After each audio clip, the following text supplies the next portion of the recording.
Good evening. My name is Juanita Gibbs, and we are on for our transformation update. I go live generally every Tuesday if something else doesn't occur. I usually am here at 7 p.m. Eastern Standard Time. Allow me 7 to 7:15. We are on, I believe, part 6 last Tuesday, abandonment and healing abandonment. Things that I want to share with you guys. You will not be able to get rid of the fact that you went through that trauma. Okay? The trauma has happened. Okay? But you will not be able to get away from the trauma. So when you have that trauma, that abandonment issue, I want you to always understand this, that healing should be your focus, excuse me. But what is the word I'm looking for? Healing should be your focus. Anytime that you are dealing with an abandonment issue or you're going through any type of pain, I want you to always remember to have your focused in on, I am going to heal from this. I am going to overcome this. Okay. I am going to heal from this. I am going to overcome this. I want to keep. Thank you, sweetie. I'm getting ready to pin that right now. You don't want to recycling that same issue over and over and over again. Let me say that again. You don't want to keep recycling that issue, that pain over and over again, because there's going to be new things that's going to come up in life. And you don't want to just keep piling up on, what you have already going on. You deal and heal so that you can move forward. You want to deal and heal so that you can move. So to want to talk about the lifting. And there was one that we didn't really talk about a lot, but it was okay. And how, when you have been abandoned, be it past, present, or even if you weren't abandoned, but you perceive that you were abandoned, you can still take on that hurt.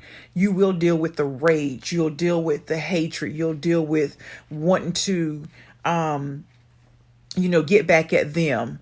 And whatever the case may be, nothing is going to take away the fact that the damage has been done. Okay. So now we're going to the lifting part. And by the time you get to the lifting part, you have went through the steps of, before you went through the withdrawal, you went through the shocking stage. Right. You went through that shocking stage, that stage. You went through that.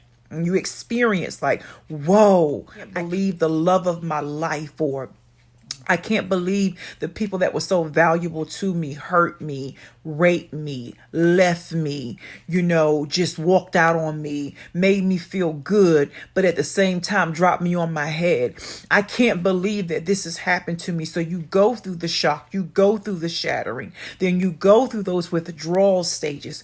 And like I said, when you're in that withdrawal stages, if you really want to experience a true lifting up within, to be able to live your life without, in order to experience that, you have to allow the withdrawal stage where you are experiencing that need and that pull to want to even go back to that narcissist, or go back to that appearance of love, go back to that person.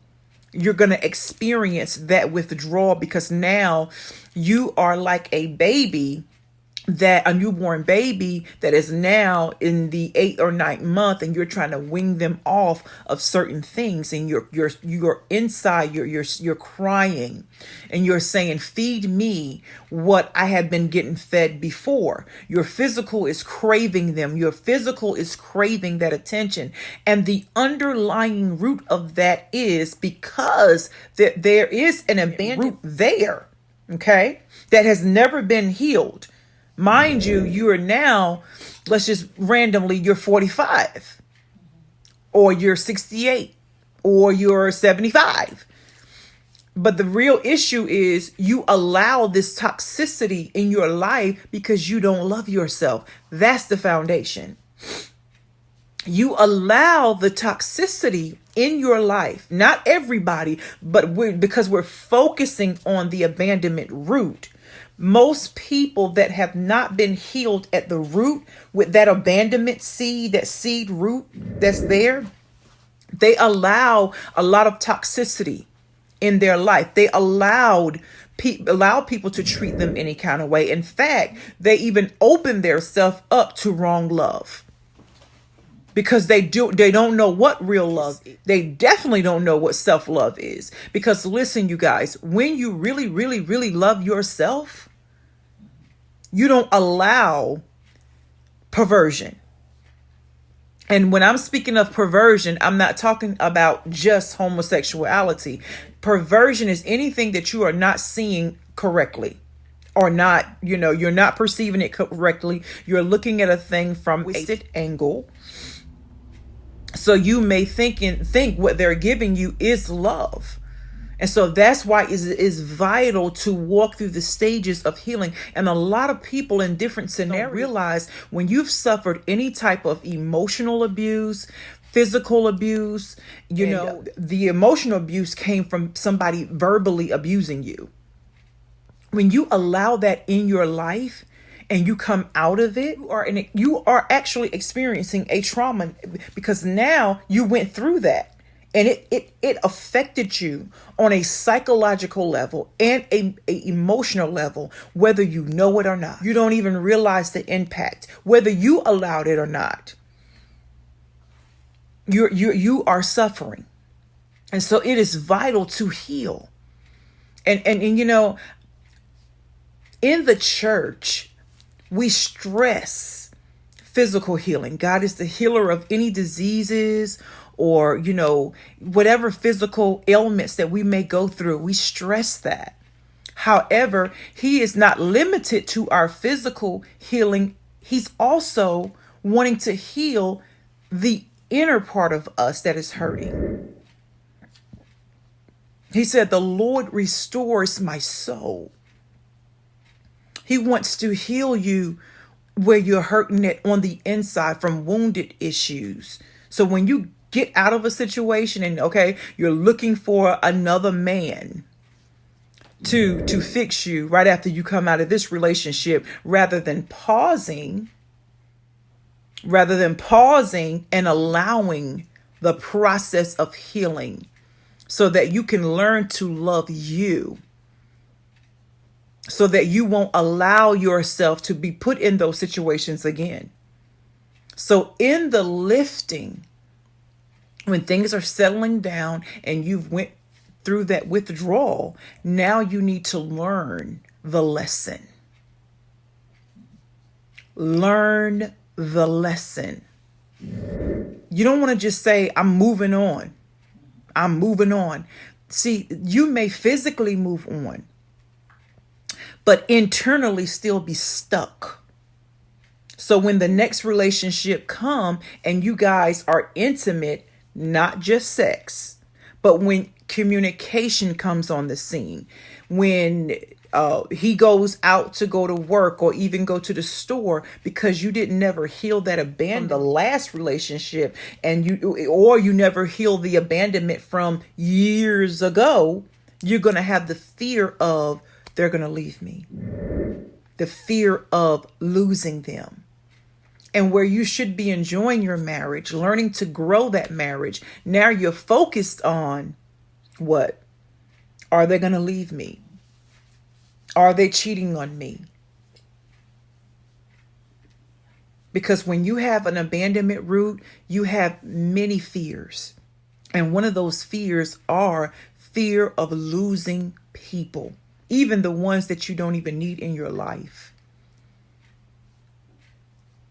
And some of us are wanting, all these other external things because we're wanting that to fill us up. You need to understand the essence of loving thyself, because when you love thyself, that's going to be part 8, which is going to be the last one. When you love yourself, then you are truly lifted up out of that danger, out of that sick that you were allowing in your life. So when you are in this lifting, now you are actually, your eyes is coming open now. Because remember, when you was in the withdrawal, anybody that goes through any withdrawal places, you're getting rid of something in your life, that poison is coming out of your system. That addiction is being broke.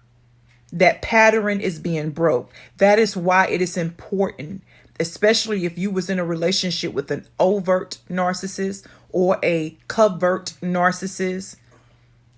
You don't need to be playing around with conversation with them.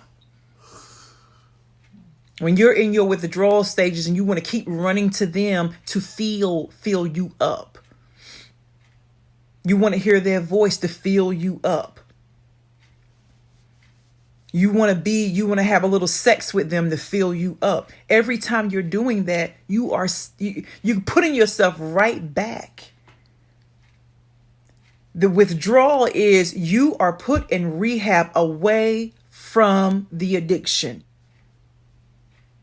Even if it's attachment to a person. Yes, we can become addicted to wrong. And these people may have good in them, because I hear some people that have suffered from abusive situation. They'll be like, they're a good person, and everything. But when it's wrong, it's wrong. There's no way you can make a wrong right. And I'm not talking about like if you have a bad habit, you can't make that right. But you keep saying that this abuse is okay. It's all right. It doesn't matter. I can still. No, it's not. It's not right. And you're never going to fully heal if you don't learn. And this is why we don't experience true healing. When you come out of scenarios and you don't allow yourself to heal, you know why you don't want to allow yourself to heal? Because you don't want to be alone. You don't want to go through the process, you guys. You don't want to feel what it is to be in recovery. But when you are in rehab, you are away from the addiction. And you're there for a purpose. So that you can get free. So that thing that was controlling you, that addiction that was controlling you, it can break the power off of you, so that when you come out. And sometimes when people are in rehab, they're there for a while. They're not only retraining them to detach from that dependency, but they're also training them to know how to live their life outside of that addiction. Because before, they was living in the bubble, in the circle of that addiction. They were dependent on that addiction. They were depending on felt. They was depending on what it gave to them. It took them out of the moment of their reality. And this is why we get high off of toxic relationships. You know why? Because it temporarily makes us feel good, so that we don't have to live feeling that miserableness that we feel on the inside. Because the moment that thing is snatched out of your life, you begin to feel, some of us feel depressed. Some of us feel like we don't have nothing within ourselves. We immediately feel unhappy. And you know why you keep feeling like that? Because you won't allow healing. You won't allow it. Because allowing it means that you can't run to another man. Or run to whatever it is you're using to numb you. Yeah, it'll give you that momentarily fix. Right. But let them not pick up the phone. Let them not come by. Let that thing not be in your presence. You don't have peace. Your peace is in that addiction. So true lifting only comes when you truly went through the withdrawal stage properly, meaning that you have journaled the garbage on your journal. You've journaled it, because just like, and I've gave this illustration before, when you have junk inside of your refrigerator that have food that have spoiled, rather, it is then no good for you.